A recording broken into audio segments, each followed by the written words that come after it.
Menurut Plato, bahwasannya di dalam diri manusia terdapat yang namanya nafsu. Beliau menggambarkan bahwasannya nafsu yang ada di dalam jiwa manusia seperti kuda. Kuda ini ada dua. Yang pertama kuda hitam dan yang kedua adalah kuda putih. Kuda hitam menggambarkan nafsu yang berada di perut sampai ke bawah, yaitu nafsu makan dan nafsu birahi. Jadi kuda hitam adalah berkaitan tentang kedua hal itu. Sedangkan kuda putih itu berkaitan ke atas yang perut atau berada di akal. Ini berkaitan tentang yang namanya sebuah kehormatan dan jabatan. Kedua nafsu ini harusnya berada terbang menuju Tuhan.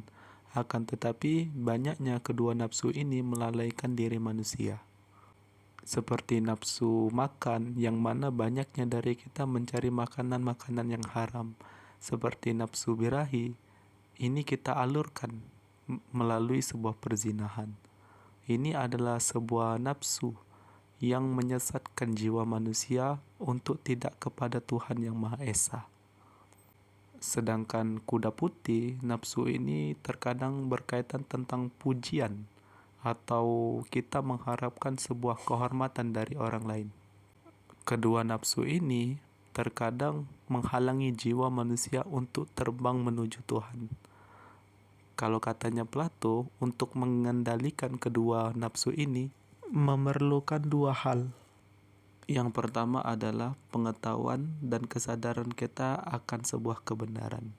Jadi dengan pengetahuan kita mampu mengetahui yang mana yang baik dan yang mana yang buruk.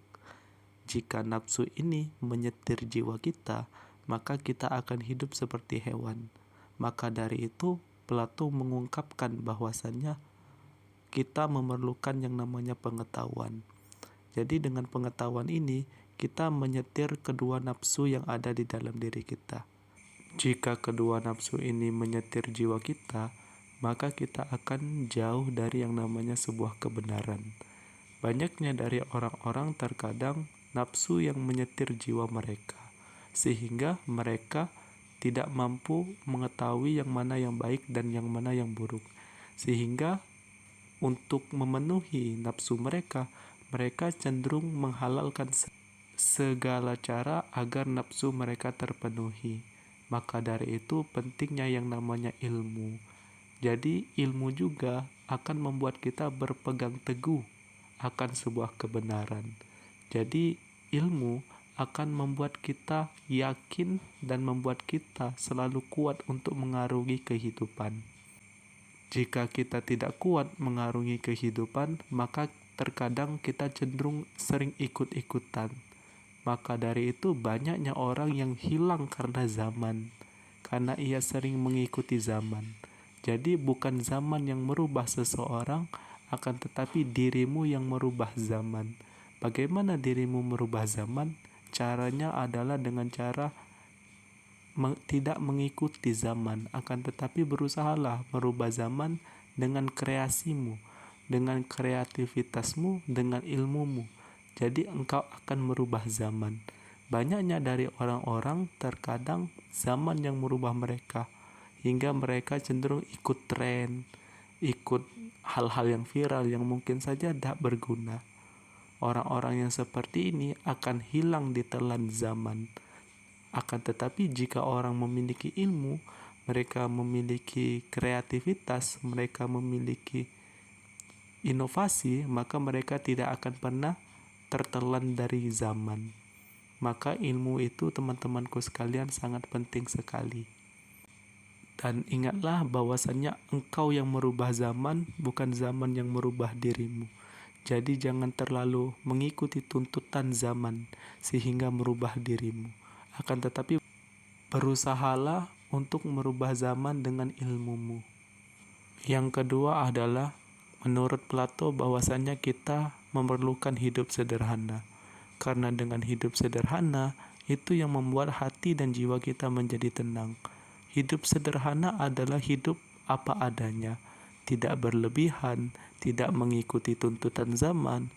Jadi kalau Di dalam dunia Islam kita bersyukur kepada Allah Subhanahu wa taala.